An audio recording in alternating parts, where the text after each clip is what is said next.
Ladies and gentlemen, welcome back. If you are watching us, you are tuned in to the third match in the quarterfinals of the Jamaica Civil Service Association debate competition for 2025, which has spilled over into 2026. So far, we've seen Wilmer's Boys School and Knox College advance to the semi-finals of this competition.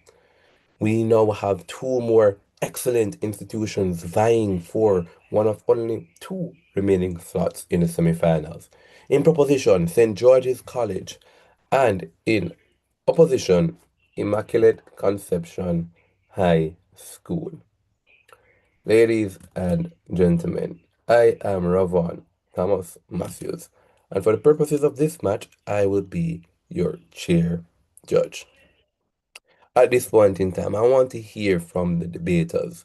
And so I'm going to ask them to introduce themselves, starting with the team in proposition, St. George's College, followed by the team in opposition, Immaculate Conception.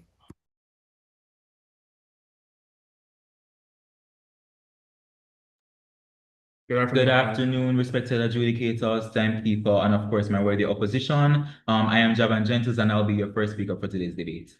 Good afternoon, I'm Javan Hamilton, and I will be your second speaker for this debate. Good afternoon, I am Ricardo Ellis, and I will be your third speaker for this debate. Nice. And of course, your team in opposition.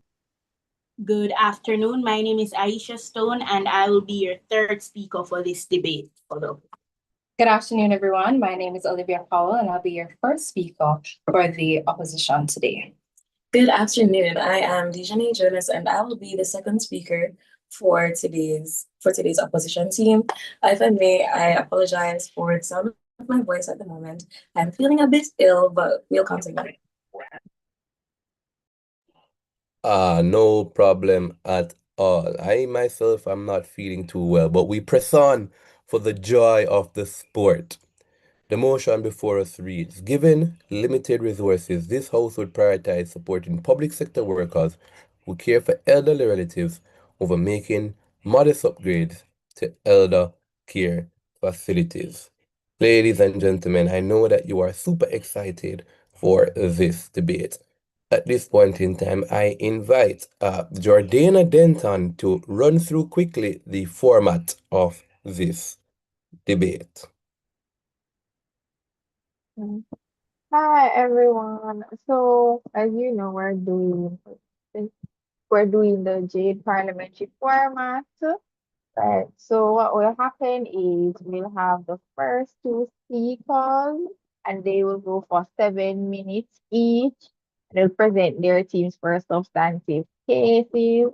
And then we'll enter into the first period of cross questioning, which sees both the proposition and opposition asking questions to each other that they must respond to, three questions to each other and three responses from both teams. And then we'll also see the second speakers come and present their substantive points, and that will last for 6 minutes. And then we'll enter into another period of cross questioning where the debaters again ask each other three questions, and they'll have to respond to they have to give three responses to these questions. And then to end the debate, we will have the reply speaker who will essentially sum up the debate and tell us why their team has won. All right, thank you very much. Very well done, Jordana. And of course, Jordana Denton will be sitting on this panel with myself. The other judge that will be joining us will be Javon Downey, who will ask to introduce themselves in just a minute. But before we do, I want to just say thank you to both teams for joining us today. We're looking forward to having a brilliant contest, a brilliant debate. Yes, this JCSA High Schools Debate Competition was founded and conceptualized by one President Tisha Clark Griffiths, the sitting, acting, and only female president of the Jamaica Civil Service Association. Yes, She envisioned a way for high school students to come together to debate the intricacies of the public sector, of trade unionism, and all the things surrounding those kind of ideas. So far in this debate, we've had issues on mental health, the roles and functions of the trade union, questions about the utility of different aspects of the public sector, wage negotiations, and a litany of other issues. And we're eternally grateful and happy with the Jamaica Civil Service Association for bringing this competition back. Indeed, you see 2025 above my name. That is because this competition was actually supposed to conclude during Civil Service Week. Unfortunately, because of Hurricane Melissa, which came to Jamaica and had devastating impacts, we were not able to continue the competition during that time. Nevertheless, because of the interest in the competition from these very debaters, several of whom would have been adversely affected by Hurricane Melissa, we felt that it was our duty at JADE and at the JCSA to do everything within our power to bring back this competition. And we're so happy and elated that we were successful and are able to go as far as the quarter finals of this competition. So again, I want to thank the Jamaica Civil Service Association, and I want to give a big thanks as well to you, the debaters, who to you, the debaters, because you would have really done a lot of work and regardless of whatever was happening in the environment, committed to ensure that you were here. And so, ladies and gentlemen, with that said, I'd like to once more introduce to you your panel of adjudicators. You just heard from her, but we'll ask her to introduce herself. Again, Jordana Denton. Hi everyone, my name is Jordana Denton, and as Ravon stated, I will be serving as a wing adjudicator for this match. I'm excited to see a riveting exchange of ideas and all the best to both teams. May the best team win, guys. Thank you very much. And of course, my other judge, Javon Downey. Hello, good evening, team. I'm not sure if you're able to see me clearly. I am joining you from the United Kingdom, and I just want to wish you all the best. And I'm expecting a very riveting and competitive matchup. Thank you. All right. So, ladies and gentlemen, with all that said, let us bring to the opening this match. We invite the first speaker from St. George's College to open this debate. You're going to. Okay, good afternoon, everyone. I would just like to check that everyone can hear me clearly.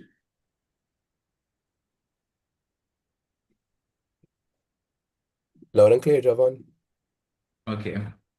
With the interest of time, I'll be beginning in 3, 2, 1. Honorable Chairperson, respected adjudicators, timekeeper, fellow audience, and of course, my worthy opposition, good afternoon to you all. My name is Javan Gentes, and I stand before you as the first speaker for the proposition bench, here to affirm the motion that states, given limited resources, this House would prioritize supporting public sector workers who care for elderly relatives over making modest upgrades to elder care facilities. Before I go any further, Mr. Speaker, let me clarify the motion by defining a few key terms. According to the International Monetary Fund, the public sector refers to a part of the economy that is controlled, financed, and operated by the government authorities to provide public services and implement public policy. On the other hand, the Oxford University Press defines modest as limited in scope, not extensive or urgent. Therefore, Mr. Speaker, based on the moot, the proposition is saying that given scarce national resources, which accounts for economic inflation, the government should treat as more important the direct support of public sector workers, including nurses, teachers, office administrators, and social workers who are simultaneously caring for elder relatives, rather than funding modest, small-scale cosmetic upgrades to elder care facilities. I want to be even more specific about what we mean by modest upgrades, Mr. Speaker. We are talking about repainting the walls, replacing the furniture, or minor landscaping. We are not talking about critical safety points and safety repairs. If a floor is unsafe and a handrail is missing, that is a non-negotiable safety standard. It exists outside of this debate, and therefore the opposition cannot hide behind the fear of unsafe buildings. Now, let me briefly outline the course by which the proposition's case will be taken today. I will begin by presenting 3 core points. First, I will address national stability. Second, I will examine systematic impact. And third, I will discuss fiscal sustainability. Following me, my second speaker, Javan Hamilton, will defend our policy in greater depth. And thirdly, my third speaker, Ricardo Ellis, will close by demonstrating why this policy is morally imperative. Let us look at Jamaica right now, Mr. Speaker. We are an aging population. According to the Ministry of Health and Wellness 2028 Aging Population Report, over 23% of Jamaicans are over 60, and at least 64% are need help with at least one daily activity. But here's the reality. Our long-term care system does not run on buildings. It runs on people. It runs on unpaid, family-based caregivers who are also trying to hold up full-time jobs in the public sector. The strain, therefore, Mr. Speaker, is in the homes of our public sector workers, leading me to my first point. Mr. Speaker, our public sector workers are not optional. They run our hospitals, they teach our children, and they protect our streets. According to the International Labour Organization Care at Work 2022 report, workers with substantial unpaid caregiving duties are far more likely to reduce their hours or miss work entirely. Research in the Journal of Occupational Health Physiology confirms that employees caring for elders are 50 to 65% more likely to suffer from work impairment and increased sick leave due to stress and fatigue. Think about what that means, Mr. Speaker. A nurse at Kingston Public is distracted, she's exhausted, and more likely to call in sick. A teacher in Spanish Town is too burnt out to give her students the attention they desire and deserve. A police officer patrols on 4 hours of sleep because he was up all night caring for his mother. Supporting these workers, Mr. Speaker, is not charity. It is maintenance. It is safeguarding the engine of our nation. And if the engine fails, guess what? The entire vehicle will stop moving. Leading me to my second point, systematic impact. By supporting the caregiver, we allow the elderly relative to remain at home, where they want to be for longer. This prevents premature admission to state-funded homes, saving government money, and preserving the dignity of our seniors. Mr. Speaker, let me be very blunt. A freshly painted facility does not feed an elderly parent. It does not administer their medication, and it does not hold their hand at 2 a.m. when they are scared. Let me remind the opposition that Jamaica has a national policy for senior citizens of Jamaica, which enshrines the government's responsibility to care for the elderly with dignity. And dignity is not a polished floorboard, Mr. Speaker. Dignity is a supported daughter who can afford to care for her mother without sacrificing her own well-being. That is true impact and true moral governance, leading me to my third point. My third but final and brief point, fiscal sense, a point that will be further developed by my second speaker, Javan Hamilton. So let's talk about money for a second. A 2021 study in sustainability titling Mapping Long-Term Care in Jamaica found that private nursing homes care averages 72,000 Jamaican dollars per month, nearly 3 times that of national minimum wage, Mr. Speaker. The opposition's proposal delivers zero return on investment. They can repaint 100 walls. They have not saved a single dollar. They have not prevented any burnout, and they have not put any family out of poverty. We are actually more cost effective, as we will be demonstrating our policy. Now, the opposition may ask, what is your plan? What is your mechanism? Mr. Speaker, we're not just here to critique without offering a solution. We propose a national caregiver support program for public sector workers. It has 3 cost-effective points. 1, a modest financial allowance to ease the burden of care. 2, flexible work arrangements, which include staggered shifts or remote options so they can actually balance work and care without quitting or experiencing too much burnout. And 3, access to respite care and counseling because caregivers need care too. And here's the kicker. The program costs less than the opposition's faculty upgrades. It uses existing HR and payroll systems, which will investigate the conditions of the house, ensure that these persons are actually housing individuals, and will also include monthly speculations to ensure that to basically map and manage where these funds are being used. Mr. Speaker, it requires no new buildings, no new staff. It is efficient, it is targeted, and it works. Let me be clear about funding. We would redirect a portion of the budget allocated for non-urgent cosmetic upgrades, those, repainting the projects, those furniture upgrades and furniture replacements, yes, those ones that are not needed, and channel it directly into our program. The math is simple. Supporting people costs less than polishing buildings, and it returns greater. And let me put some numbers to Mr. Speaker. According to the Ministry of Finance's 2023 to 2024 budget estimates, the government allocates approximately $180 million annually to non-urgent maintenance and cosmetic upgrades across public elder care facilities. Redirecting just 60% of that, Mr. Speaker, would fund monthly stipends of 10 Jamaican $1,000 for over 900 public sector caregivers. That is 900 families kept out of poverty, Mr. Speaker. That is 900 elderly Jamaicans who can remain at home with dignity. That is 900 public sector workers who can keep showing up to teach our children, heal our sick, and protect our streets. That is not subtraction. That is smart allocation. And with that, the proposition passes for now. I thank you. Indeed, and thank you very much. That was the first speaker from St. George's College, Javan Gentles. At this point in time, we invite Immaculate Conception High School to open the debate with their first speaker, Olivia Powell. Just confirming, can everyone hear me? Loud and clear, Olivia. Okay. Mr. Speaker, honorable judges, ladies and gentlemen, good afternoon. My name is Olivia Powell, and I'm the first speaker for the opposition today. Today, this House argues valiantly against the motion. This House will prioritize supporting public sector workers who care for elderly relatives over making modest upgrades to elder care facilities given limited resources. Mr. Speaker, to first start this debate, I must disagree with the proposition's definition of modest. According to the Merriam-Webster, modest means limited in size or scope, not excessive. That means we are not proposing sweeping structural overhauls or extravagant expansions. We are proposing measured, targeted regulatory improvements, a registry, documentation system, and inspection mechanisms, reforms that are controlled, realistic, and fiscally responsible. The proposition misunderstands this moot that modest means only physical, as in the building, painting walls, as they say. But you will understand that in my speech, in our argument, that is not what we are putting forward.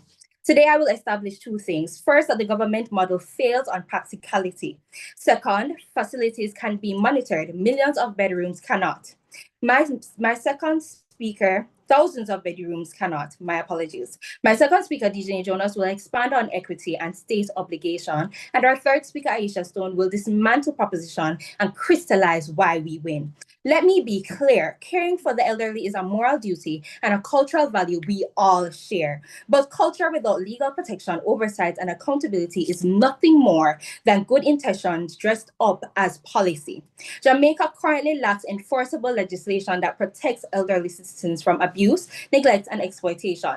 Advocates like the Caribbean Community of Retired Persons, CCRP, have repeatedly emphasized that seniors are left unprotected because the National Policy for Senior Citizens has no binding force and there is no Elderly Care and Protection Act to hold abusers accountable.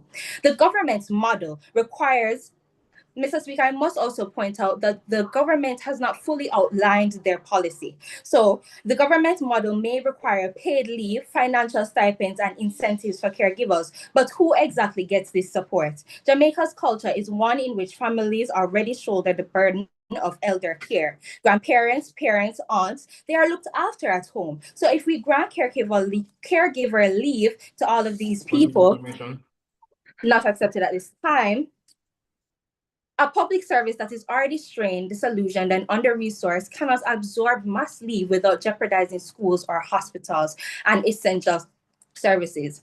And if the model depends on stipends, we must ask the government, how will the government guarantee that these funds are used as intended? Or these points, as the government said? How will abuse be prevented? How will they ensure that the elderly are not being exploited, neglected, or harmed? Will the Ministry of Health send inspectors into every private home in Jamaica or into every public business? Mr. Speaker, that simply is not feasible with the limited resources we have stipulated by this motion. The government's model assumes goodwill and compliance on a scale that is not enforceable. No enforcement mechanism could realistically deliver. What about elderly with no family at all? The widowed, the childless, the homeless. They do not benefit from caregiver subsidies or these points because they have no caregiver. These are not theoretical cases. These are elderly whose dignity, safety depend entirely on the state's institutional systems. Mr. Speaker, I must also make the point that Hurricane Melissa just went by. After Hurricane Melissa, so many elderly people were seen wandering the streets where their homes were destroyed. Where did they have to go? To these golden age homes that we want to help be more ready for them.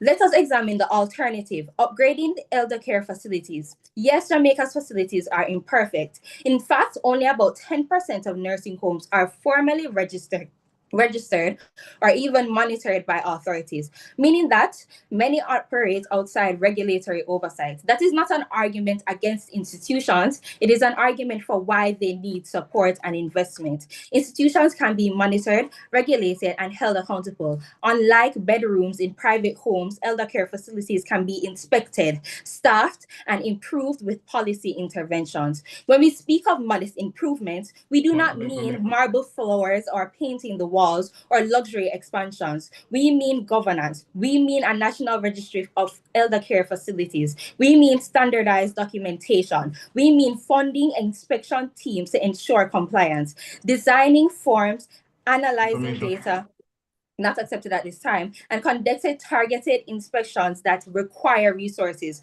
But those costs are predictable, contained, and enforceable. Mr. Speaker, it is far less expensive than attempting to monitor or give points to every single private household in Jamaica receiving a caregiving subsidy. Mr. Speaker, now let's deal with a point that the government did bring up. Affordability. Proposition will have you believe, or proposition will pretend that institutions are automatically out of reach. When the government upgrades and supports elder care facilities, it gains the ability to regulate the system. It can control pricing, expand the number of available care spaces, and enforce minimum standards that protect the vulnerable seniors. A set number of spaces can be a set number of spaces can be set aside for low-income elders through negotiation, because with investing, we have a seat at the table. Mr. Speaker, proponents may ask, but isn't the best place for our elderly their place at home? Don't they want to stay at home longer? Mr. Speaker, this is a naive way of thinking. We would all like to believe that elders are always treated with dignity and respect by their loved ones, but statistics do not prove this. Mr. Speaker, reports from advocacy groups like the Caribbean Community of Retired Persons and news outlets like Jamaica Gleaner Observer say that abuse, neglect, and exploitation happens in homes as well as in institutions. Emotional, physical, financial, mistreatment of the elderly is a documented problem in Jamaica, not a hypothetical scenario. So as much as we would love to believe that every elder is getting the care that they need at home, Mr. Speaker, that is not the reality. Jamaica's birth rate is declining, Mr. Speaker. Fewer young people will exist to support a growing elderly population. The traditional family safety net will weaken over time, Mr. Speaker. This is not a opinion, this is a fact. It will weaken. If we fail to strengthen institutions now, what will future elders depend on? Hope, sentiment, luck that they have younger children to take care of them, Mr. Speaker. And for these reasons, this House rejects the motion. We temporarily rest our case. Thank you. And thank you, gentlemen. The first speaker from Immaculate Conception High School, Olivia Powell. Now, earlier, Jordana would have told you a little bit about the cross-examination period. We're at that point in the debate right now, where the teams will ask questions of each answer. As was explained, each question will last 10 seconds and each answer will last for 45 seconds. All right? So, ladies and gentlemen, with all that said, we open up the floor to this period of cross-examination and invite the first question to be posed by the team in opposition, Immaculate Conception High School. Make sure you have one ready. Ready when you're ready, Team Imac.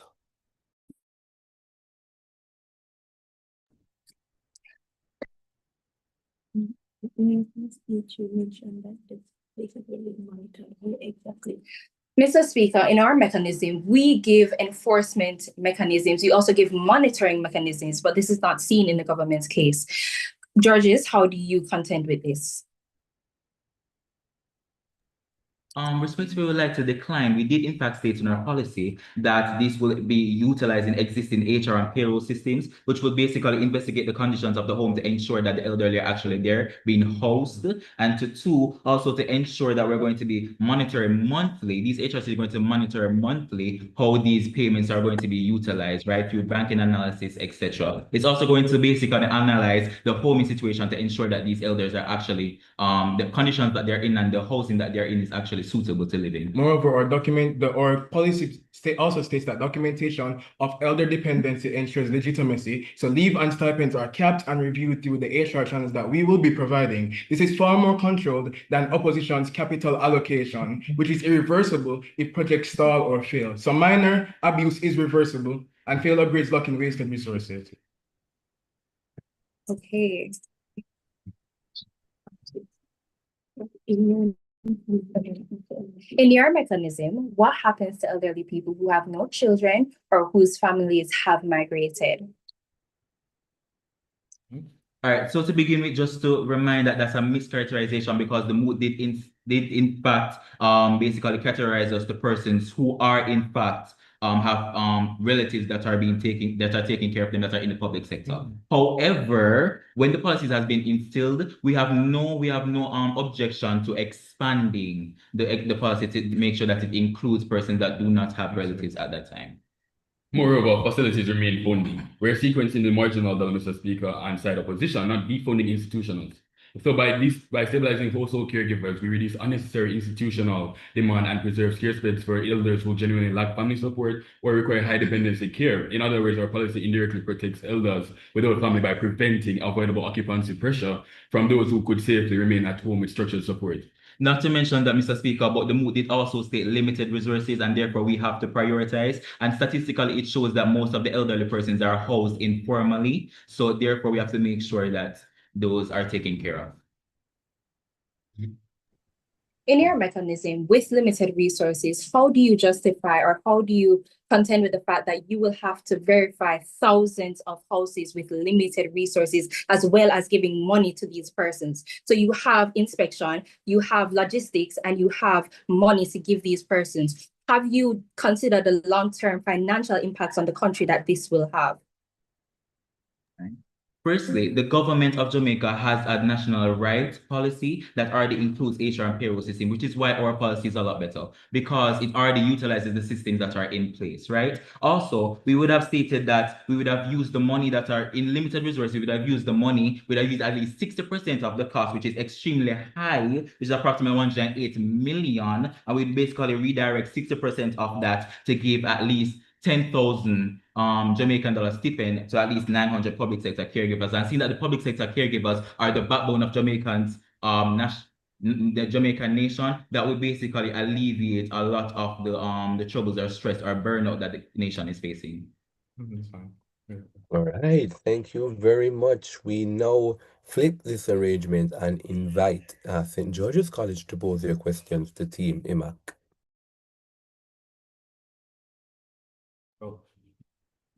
So good afternoon, everyone. You claim that facilities are better, but if a nurse is too exhausted to work safely because she was up all night caring for her mother, does a freshly painted wall in a facility fix that nurse's fatigue or prevent her from actually making a medical error?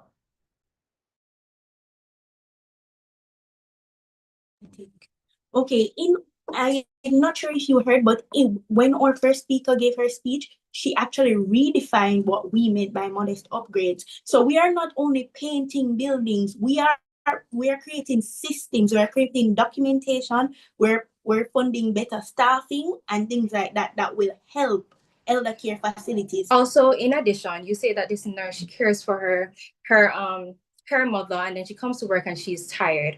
More than likely, that facility that she's working in is not documented. It is not being helped, and it is not being authorized. Having this system, making this modest upgrade by having every system, every facility documented will make sure that she will get the help that she needs at work that she can be able to do her job effectively. So she doesn't have a problem at work and at home. Thank you for that question.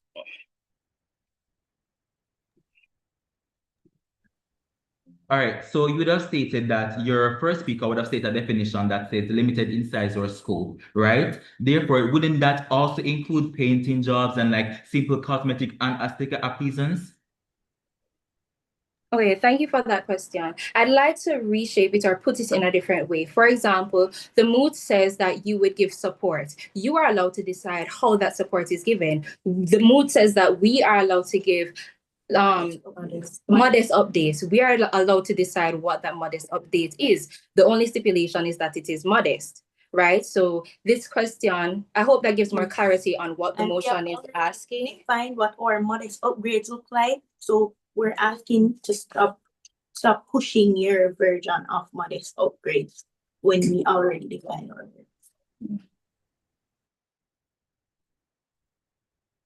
All right, just our last question, I believe. Can you give us can you tell us exactly how the elderly people will be positively impacted by your proposal of modest upgrades, these limited modest upgrades that you have proposed?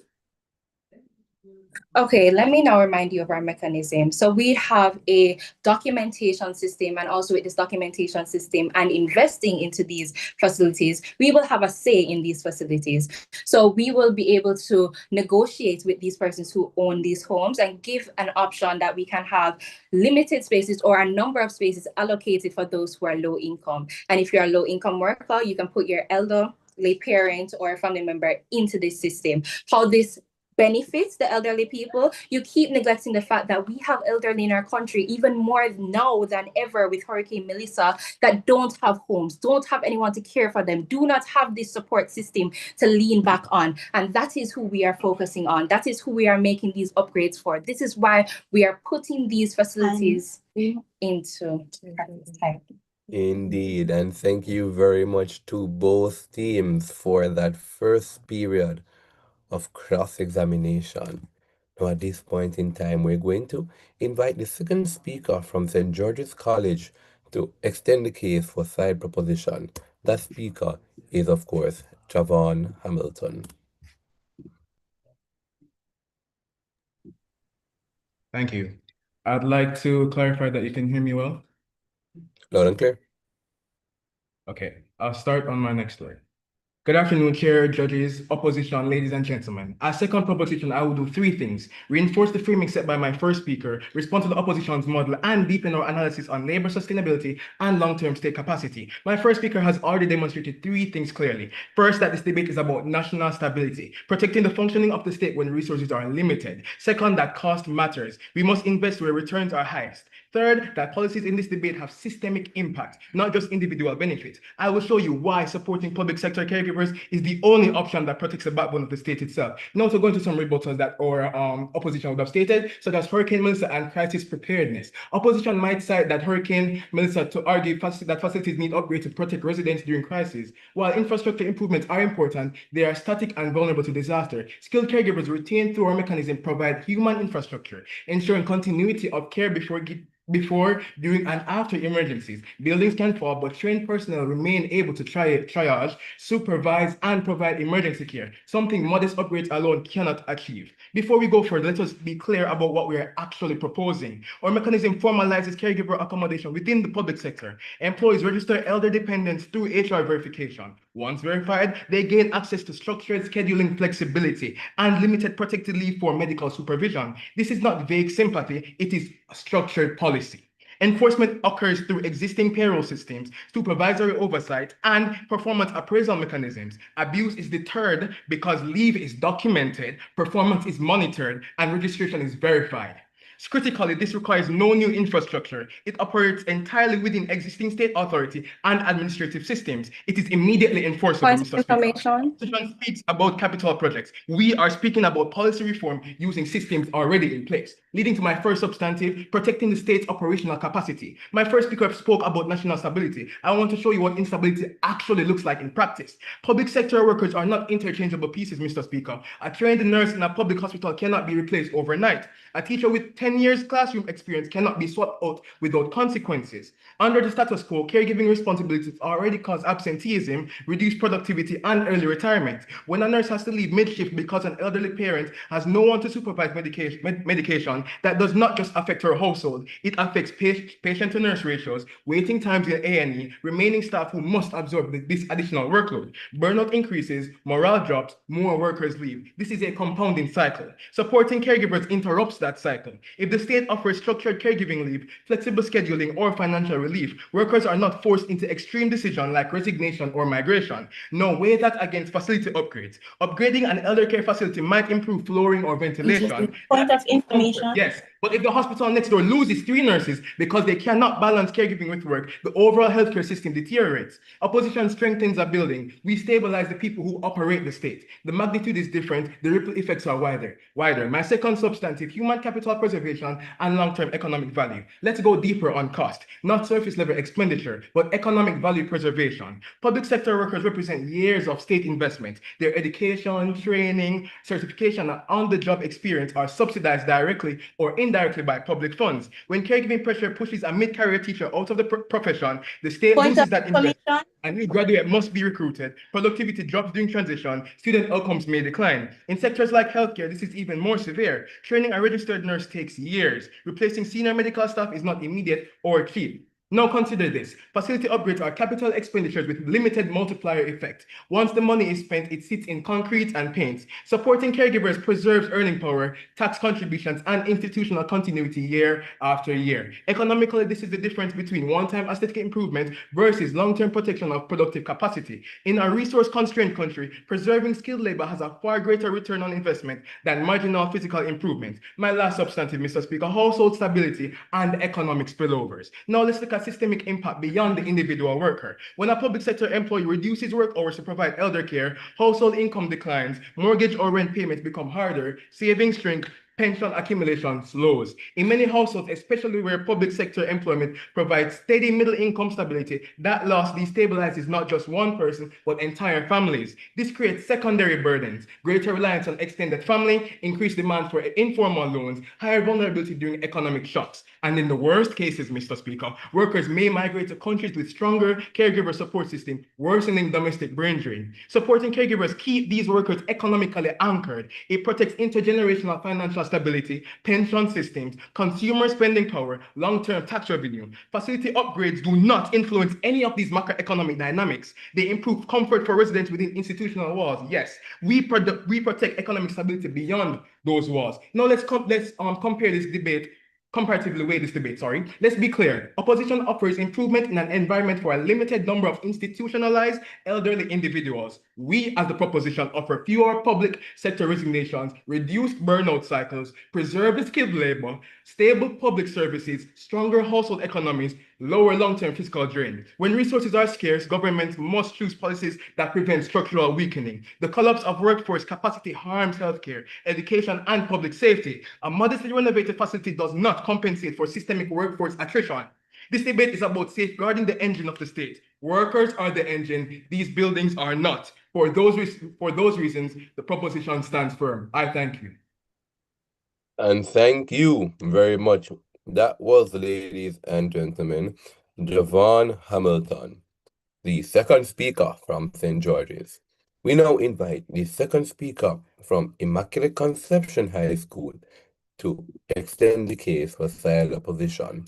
The floor is yours, Dejane Jonas. Are you able to hear me? Loud and clear. I'll begin in 3, 2, 1. Good afternoon, Mr. Speaker. I am the second speaker for the opposition, and we stand firmly against this motion. Before moving to my substantive, allow me to briefly rebut the proposition's central claim about caregiver burnout. Mr. Speaker, we agree that caregivers are stressed and distracted at work, but that is not an argument for substituting informal care. It is an argument for strengthening institutional support. Families are overwhelmed because they're compensating for under-resourced professional systems. A stipend does not remove medical complexity, emotional strain, or responsibility. It simply pays families to remain primary caregivers without addressing the existing structural gap. Our model reduces stress by shifting complex medical and supervisory responsibilities back to trained regulated facilities. Families can then rely on these professional systems rather than carrying the full burden themselves. Proposition claims to relieve strain, but in reality, they entrench it. They subsidize stress, we professionalize care. If you want public servants less distracted at work, build institutions they can trust, not allowances that keep the burden inside the home. Additionally, the proposition repeatedly mischaracterizes modest upgrades as cosmetic improvements like painting walls. That is not what we are advocating. When we speak, it includes hiring or training additional staff so medication is administered correctly and emergencies are handled immediately. It also includes creating proper reporting and inspection systems so facilities can be monitored and held accountable. I will now continue with my substantive. Policies must be needs-based, not status-based. Mr. Speaker, the state's obligation is to respond to vulnerability, not employment category. Roughly 60% of Jamaican households include someone over the age of 60, according to the Ministry of Labor and Social Security. Yet only about 13% of the workforce is employed in the public sector. That means this policy is structurally limited from its outset. It can only ever reach elderly people who both have family and have family employed by the state. But what about the widow in rural St. Mary whose children migrated overseas, or the retired cane worker with no surviving relatives? Under proposition, they receive nothing. Their vulnerability persists because they lack the correct employment link. On our side, modest facility upgrades establish universal baseline protections, safer infrastructure, consistent medical monitoring, trained staff oversight, and documented and inspectable standards. These safeguards apply regardless of your familial structure. Proposition transforms elder care into a qualifications-based benefit. We defend a system where protection is universal. When aging is tied to employment status, inequality deepens at the most vulnerable stage of life. Facilities function as a safety net. Weakening that net removes the only structured protection many seniors have. My second claim, the motion weakens the care system and locks seniors into lower standards. This debate is not simply about who receives support today. It is about what kind of elder care system Jamaica will have 10 years from now. When government shifts priority from strengthening facilities to subsidizing family-based care, it sends a powerful signal that informal substitution is sufficient and that professional regulation should be secondary. That shift has long-term structural consequences. Institutional erosion is another factor. Elder care facilities are regulated systems, not just buildings, as PROP continues to contend. They provide trained personnel, medical monitoring, documentation, and inspection mechanisms. When state investment is redirected, institutional capacity will decline, staffing ratios weaken, and training stagnates. We have seen this pattern before. Under austerity policies introduced by David Cameron in the United Kingdom, reduced funding for social care facilities led to not accepted staffing shortages, declining inspection ratings, and hospital backlogs because elderly patients could not be safely discharged into underfunded care homes. Institutional collapse is really dramatic. It is gradual. Standards erode when systems like the ones we are proposing are deprioritized. If that erosion occurred in a high-income country with an established regulatory framework, imagine what it could do to a resource-constrained country like Jamaica. The next issue with this is that it normalizes unregulated harm. According to the World Health Organization, 1 in 6 older adults globally experience abuse within community settings. The issue is not about whether abuse exists, it is about whether the abuse is detectable. Licensed facilities are subject to inspection, documentation requirements, and consequences. Private households are not. There's no compliance audits within a living room. No inspector will check medication logs at a bedside. Not accepted. When harm occurs in an unregulated space, it will become invisible. My next warrant under this claim, medically inferior care. Modern elder care is medically complex. Jamaica faces high rates of hypertension, diabetes, stroke, dementia, conditions that require routine monitoring, strict medication management, infection control, and rapid emergency response. Many elderly patients take multiple medications daily. Incorrect dosage, missed symptoms, or unmanaged complications can lead to hospitalization or death. These are clinical responsibilities requiring training and oversight, not simply compassion or goodwill. When the state signals that informal family care is sufficient, it normalizes medical unregulated environments for some of our most vulnerable. Finally, Mr. Speaker, this motion hinges on limited resources. Jamaica has approximately 200 registered elder care facilities. Proposition asks the states to distribute funding across tens of thousands of private homes. When limited funds are spread thinly, oversight becomes unmanageable, monitoring costs escalate, and support becomes inconsistent. But when resources are concentrated like we propose, staffing can improve meaningfully. Infrastructure upgrades are actually tangible, and accountability is centralized. Standards will also become measurable and enforceable. Limited resources demands focus, not complete fragmentation. On the proposition, everyone receives a small benefit of $10,000 and no system is strengthened. Under us, care becomes safer, more professional, and structurally sustainable. In closing, this debate is not about whether caregivers deserve support. We agree they do, but public policy must prioritize vulnerability over employment category. Care is not a public sector benefit, it is a right. When resources are limited, justice demands allocation based on need and not status. For these reasons, we stand unwavering in opposition and temporarily rest our case. Thank you. And thank you very much. That was the second speaker from Immaculate Conception High School, Dejanay Jones. Now, ladies and gentlemen, we enter into the second period of cross-examination. Once again, we invite team opposition to pose their questions to team proposition.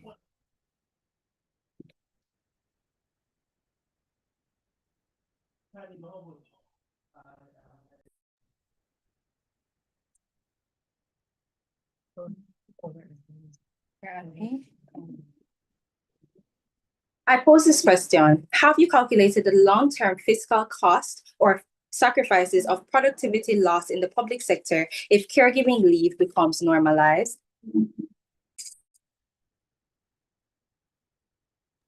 Actually, we'd like to refute that. First of all, caregiving needs would actually make it more productive because I would have said that Jamaica is a nation that literally runs on public sector workers. Therefore, if we're prioritizing the public sector workers, that will give basically a greater return, not just in cost, but also in productivity. When these people are more productive, they're able to actually do their jobs in a better sense, and therefore it will basically give a positive impact. Also, we would have also stated that it would be a lot more cost effective and a lot cheaper because according to the statistics, $180 million annually is put into non-urgent maintenance and cosmetic upgrades, right? So they're supposed to give at least 60%, which is needed, which whatever they want to use it for. It could be to pay the neighbor next door to just to watch your grandma so that she can sleep. It doesn't matter. Those will basically give them and relieve a lot of stress. Not to mention that our policy also includes flexible work arrangements, staggered shift and remote options.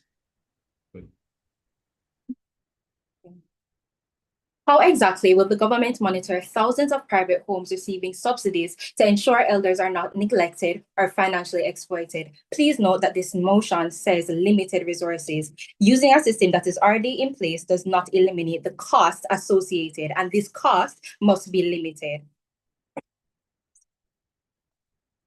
Could you please repeat Could you please repeat that question? You were kind of breaking for a second. My apologies. How exactly will the government monitor thousands of private homes receiving subsidies to ensure elders are not neglected or financially exploited? Please note that this motion says this house has limited resources. Using a system that is already in place does not eliminate the costs associated.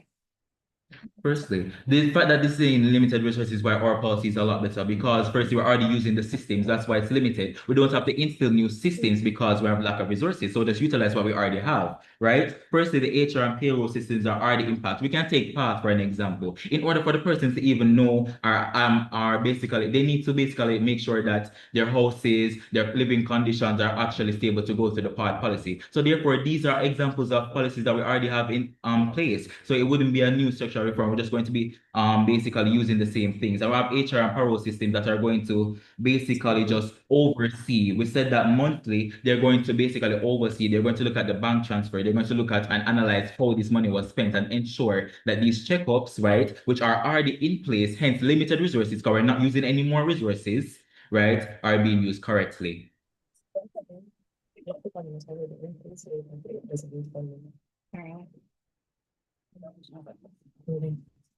Okay. I will just repeat, using a system that is already in place does not eliminate the costs associated. You will have to fund it.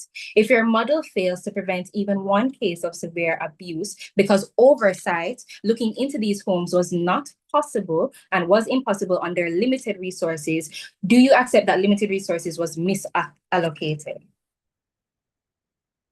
Do you mind repeating the question, please? If your model fails to prevent even one case of severe abuse because oversight was impossible, do you accept that limited resources were misallocated?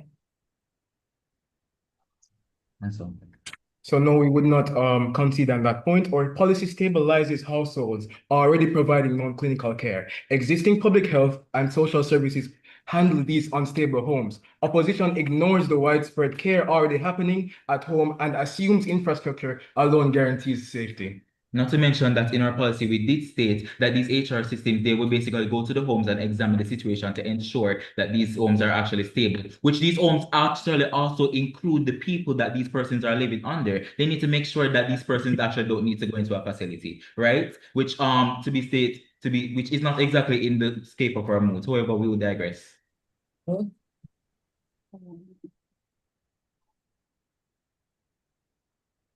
right. Thank you very much. We now invite Team St. George's College to pose their 3 questions.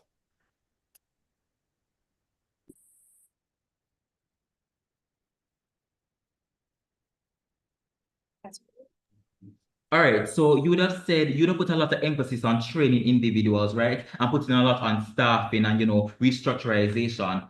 Wouldn't the cost of actually training these individuals and the time of training these individuals would not basically not be in the definition of modest, as you would have said, small scale? It's actually less.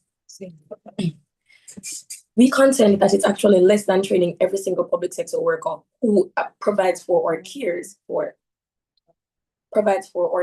an elderly relative. And it is actually less than hiring HR personnel to take up jobs of going to individual houses every month, as you have claimed in your mechanism to check on these families, as well as monitoring bank accounts of thousands of Jamaicans per month. In addition, resources doesn't just mean financially. We can get persons who are specified that want to come in, that want to help, that want to educate, and they can even do this for no cost at all. So for the training is not the most cost-extensive part of our plan.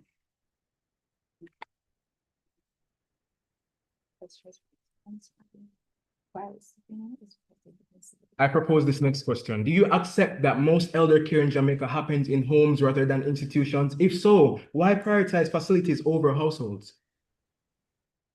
Okay, we concede with that. That's a fact. That's not an opinion. However, we cannot ignore the fact that a majority of Jamaican citizens, many of those who have elders within their households that they are taking care of, do not work under the public sector. So therefore, they would not be able to benefit from your mechanism. As the mechanism only mentions supporting persons who work within the public sector. So what about the persons who have elders within their homes who work in the private sector or are even informally employed? Because we know informal employment is rampant across Jamaica. How do you contend for that? We will also remind you of the declining birth rates. We have to think about long term. 10 years from now, we're not going to be having enough people within the workforce to take care of their elderly relatives. Remember that.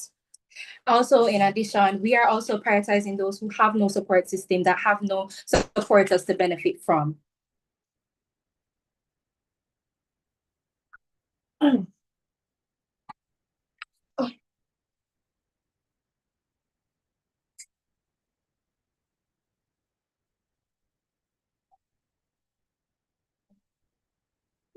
Okay. All right, so basically, right, with the fact that Jamaica already has a national policy for senior citizens in Jamaica, which basically enforces the government to take responsibility of the care of the elderly, right, which would basically include like daughter-supported relevant or certain relatives. How would you account for this if you are supposed to upgrade or just put more prioritization, which is actually a part of the mood for, moderate, small-scale improvements?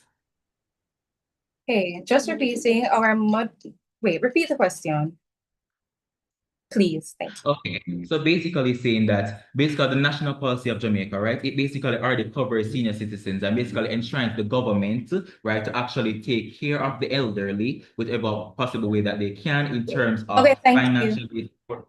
Okay. Or is that time for our response? Okay. When we speak about this, taking care of the elderly is enshrined in our constitution for our government to do. That is exactly what we are doing. When you consistently look over the fact that there are elderly that do not have people to benefit from, and we are prioritizing these people with limited resources, we should prioritize those who are most vulnerable, which are those that don't have a family, don't have a support system, and don't have anywhere to go. The Jamaican system has golden age homes that they can literally go to for free to receive this type of care that they need when they have lost their motor skills, their eyesight, their hearing, or their speaking ability. This is what they will fall back on. Institutions is what they will fall back on. And it is much more feasible than with limited resources to support those who don't have a support system than to support those who already have a support system. We are benefiting the elders directly in this way. All right, thank you very much to both teams for that second period of cross-examination, engaging and fun. At this point in time, there are only two speeches left in the debate. Yes, and that is, of course, the final two reply speeches. But just before then, we're going to have a 1 minute break to allow the reply speakers to finalize their speeches. After which, we will invite the opposition reply speaker from Immaculate, and to conclude the debate, proposition's reply speaker from St. George's. Ladies and gentlemen, that 1 minute break starts now.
All right, ladies and gentlemen, that is 1 minute.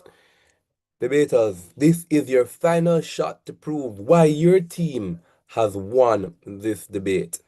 From the team in opposition, we invite their third and final speaker, Aisha Stone.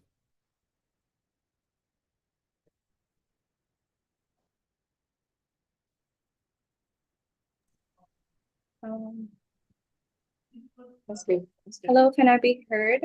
And ready when you are, Team Mac. Oh, wouldn't the proposition's third speaker go first and then? Oh no, in the No, J parliamentary it format, is the us. reply goes first. Yes. Yeah, my apologies. All right, go ahead.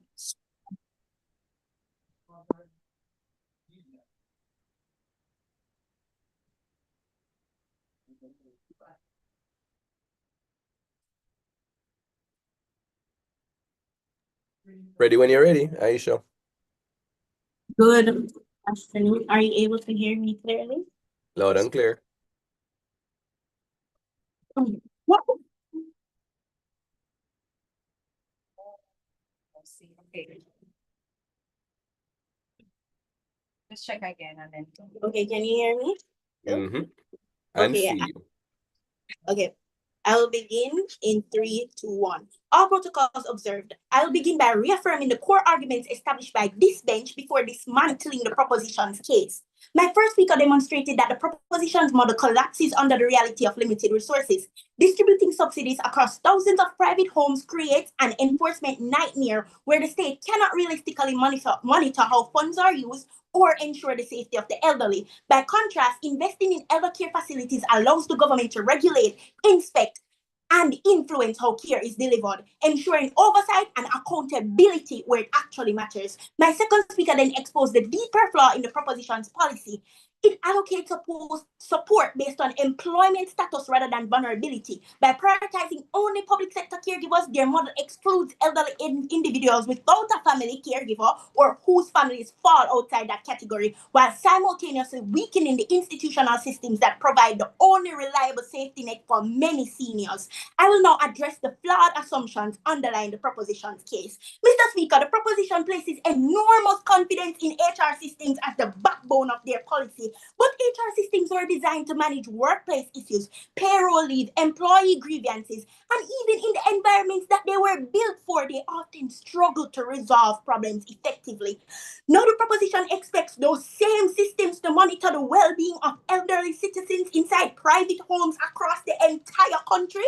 If HR departments already struggle to fully address workplace disputes within a single organization, how can they realistically monitor thousands of households and ensure that elderly care is being delivered safely? Madam Speaker, proposition also says that the system will monitor bank transfers to ensure stipends are used correctly. But tracking money does not mean tracking care. A bank statement may show that funds were spent. It cannot tell us whether the medication was administered properly, whether the elderly person is being neglected, or whether abuses are occurring behind closed doors. More importantly, they are suggesting that the employers or government administrators will monitor the personal bank accounts of thousands of workers across Jamaica. That raises enormous privacy concerns and creates a bureaucratic nightmare, all under a motion that explicitly says resources are limited. To inspect thousands of private households across Jamaica, the government would need an enormous workforce, inspectors, transportation, administrative staff, scheduling systems, and enforcement mechanisms. That is not a modest program. That is a massive national bureaucracy. Secondly, this $10,000 stipend, $10,000 per what? Per month? Because if it is per month, Mr. Speaker, that is roughly the cost of a week's groceries in Jamaica. They're suggesting that a week's groceries money and a counseling session will somehow eliminate the immense physical and emotional burden of caring for an elderly person with complex medical needs. This is not support, that is symbolic assistance. Our model actually reduces caregiver strain instead of institutionalizing it. By strengthening elder care facilities through modest upgrades, improved safety infrastructure, a medical monitoring, trained staff, and regulatory oversight, we create professional systems that share the burden of care. Families are not excluded. They can still visit their loved ones regularly, bring them home for periods of time, and remain involved in their lives. But they are no longer forced to carry the entire responsibility alone. Mr. Speaker, the proposition misrepresents modest upgrades over and over. When we speak about upgrading elder care facilities, please note we are not talking about cosmetic improvements like repainting walls or renovation aesthetics. Furthermore, Mr. Speaker,